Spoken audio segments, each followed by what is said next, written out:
Salam sejahtera dan selamat pagi untuk saudara sekalian yang sedang mendengarkan renungan online pada hari ini. Kembali kita bersyukur karena atas izin Tuhan kita dapat bangun dan memulai aktivitas kita. Namun marilah kita mulai hari ini dengan merenungkan kebenaran firman Tuhan, dan saya akan memimpin kita untuk masuk di dalam doa. Selamat pagi Tuhan Yesus, kami berterima kasih atas kesempatan yang diberikan kepada kami untuk bangun pada pagi hari ini. Pada pagi hari yang indah ini kami siap untuk mendengarkan kebenaran firman Tuhan. Berbicaralah Tuhan, karena kami siap untuk mendengarkan sabda-Mu. Di dalam nama Tuhan Yesus kami berdoa. Amin. Saudara, pada pagi hari ini saya akan membawakan renungan dengan judul Janji akan Raja dan Imam. Bahan renungan hari ini akan saya ambil dari Yeremia 33 ayat 14 sampai dengan yang ke-26. Namun saya akan membacakan dari ayat 15 sampai 18 saja. Demikianlah firman Tuhan. Pada waktu itu dan pada masa itu aku akan menumbuhkan tunas keadilan bagi Daud. Ia akan melaksanakan keadilan dan kebenaran di negeri. Pada waktu itu Yehuda akan dibebaskan dan Yerusalem akan hidup dengan tentram. Dan dengan nama inilah mereka akan dipanggil, Tuhan keadilan kita. Sebab beginilah firman Tuhan, keturunan Daud tidak akan terputus duduk di atas tahta kerajaan kaum Israel. Dan keturunan imam-imam orang Lewi tidak akan terputus mempersembahkan korban bakaran di hadapanku, dan membakar korban sajian dan mengorbankan korban sembelihan sepanjang masa. Sedemikian jauh pembacaan firman Tuhan. Berbahagialah kita yang bukan hanya membaca tetapi melakukan firman ini di dalam kehidupan kita. Pada perjanjian lama, raja dan imam merupakan posisi yang penting di dalam sejarah umat Allah.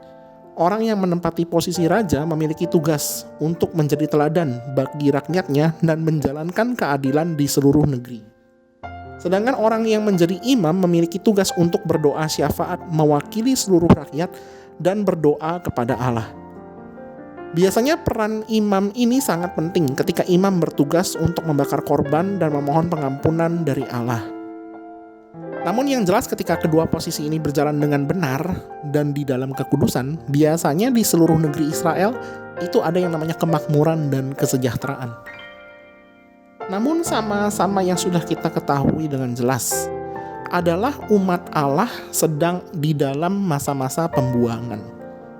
Ada kerinduan dan rasa penyesalan dari segenap umat Allah kalau misalnya kita melihat dari kitab Yeremia ini, untuk memiliki raja dan imam yang benar dan menjalankan fungsinya sehingga kerajaan Israel dapat kembali ke masa kejayaannya. Dan di sini kita melihat nubuatan mesianik dari Nabi Yeremia menjanjikan bahwa memang di masa perjanjian baru akan ada raja dan imam yang melebihi raja dan imam yang biasanya.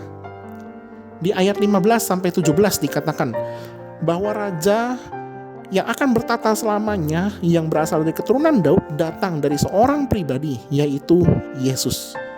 Dan di ayat 18, imam yang akan mempersembahkan korban selamanya juga menyorot kepada pribadi Yesus.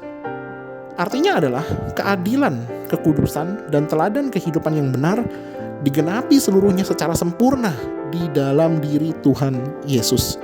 Sehingga bagi setiap orang yang berada di bawah pemerintahan Yesus sebagai raja dan imam akan memperoleh kedamaian, kemakmuran, dan kesejahteraan. Kondisi mereka akan dipulihkan dari keterpurukan. Memang ketika kita bersedia menundukkan diri di bawah pemerintahan Yesus yang adalah raja dan imam, kita diberikan pemulihan yang sejati, yaitu keselamatan yang kekal. Namun ada satu hal yang harus kita ketahui, bahwa Allah pun juga tetap masih peduli di dalam keadaan jasmaniah kita selama kita masih hidup di bumi ini. Jika kita ada pada masa-masa di mana kita sedang terpuruk di dalam kondisi finansial, kesehatan ataupun pergumulan keluarga, kita dapat datang kepada Tuhan Yesus. Dan yang harus kita sadari adalah jalan keluar yang diberikan Tuhan bagi kita itu tidak selalu sama di dalam kehidupan setiap manusia. Mungkin saja ada orang yang diberikan kelimpahan di dalam materi, tetapi masih juga ada yang di dalam pergumulan berat dari segi keluarga. Mungkin juga ada orang yang diberikan kesehatan sampai di usia lanjut, tetapi kehidupan ekonominya juga sederhana. Dan mungkin ada yang mengalami pergumulan di bagian ekonomi dan kesehatan, namun ada cinta kasih yang hangat di dalam keluarga, dan itu sangat berlimpah. Nah, jika kita menempatkan Yesus sebagai Raja dan Imam, artinya kita tidak dapat memaksa Tuhan untuk mengeluarkan jalan keluar seperti yang kita harapkan. Karena pribadi Raja memang seharusnya tidak dapat dipaksa oleh siapapun juga. Tetapi jelas, ada kasih karunia dan belas kasihan bagi orang-orang yang mau diperintah dan tunduk, serta menyerahkan kehidupannya secara total di bawah kaki Raja atas segala raja, yaitu Tuhan Yesus Kristus. Kiranya Tuhan Yesus memberkati kita senantiasa. Amin. Mari kita berdoa.